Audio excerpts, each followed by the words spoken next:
Devanshi, and today we are going to talk about a very simple way of looking at one particular story or blog or your write-up with 6 different perspectives.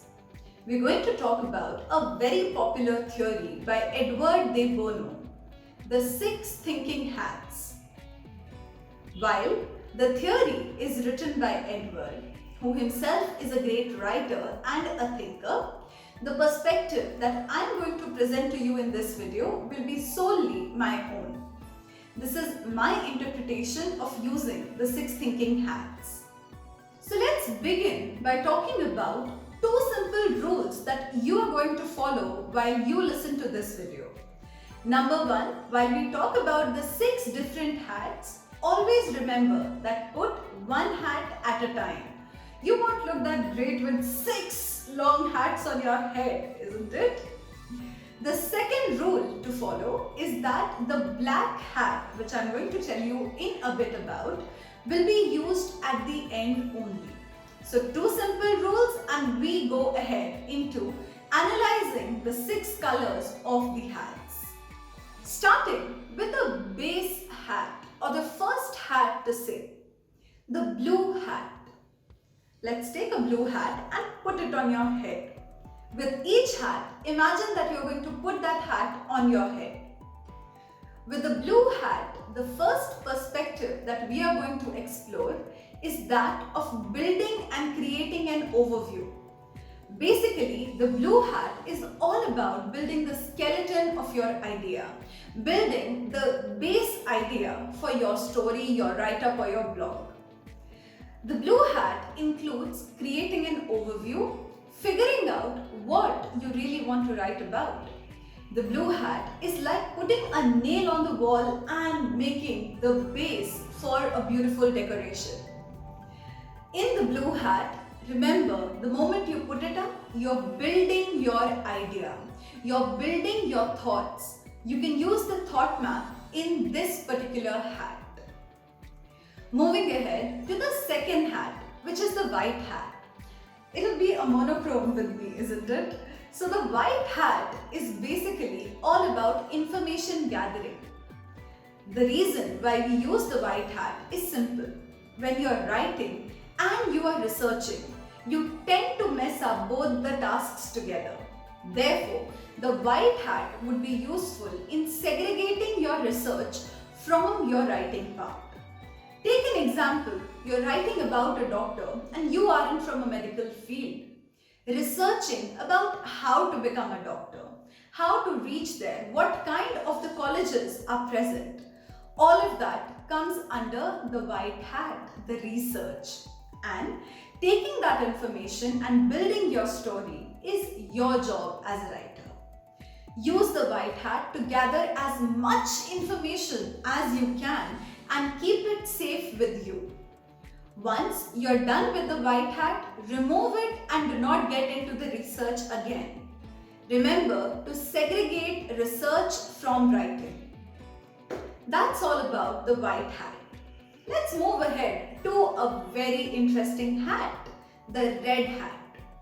The red hat refers to the emotions and ego of your audience.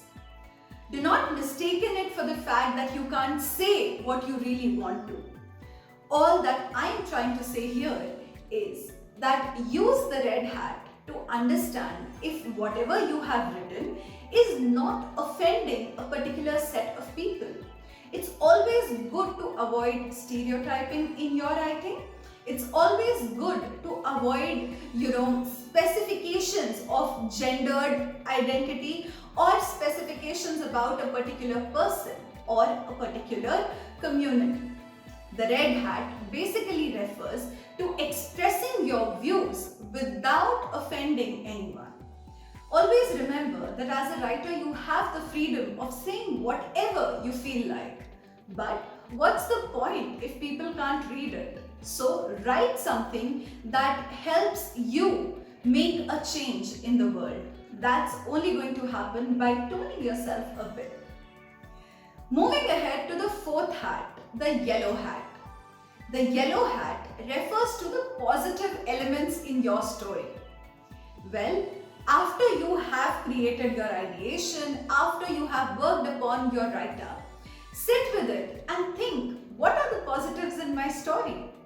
Highlight those and use that as a USP for marketing your writing skills, for marketing your stories, your books, or your blog. Moving ahead to the fifth and one of the most interesting hats, the green hat. And the moment you put the green hat on your head, you forget what the boundaries are around you. The green hat refers to creativity.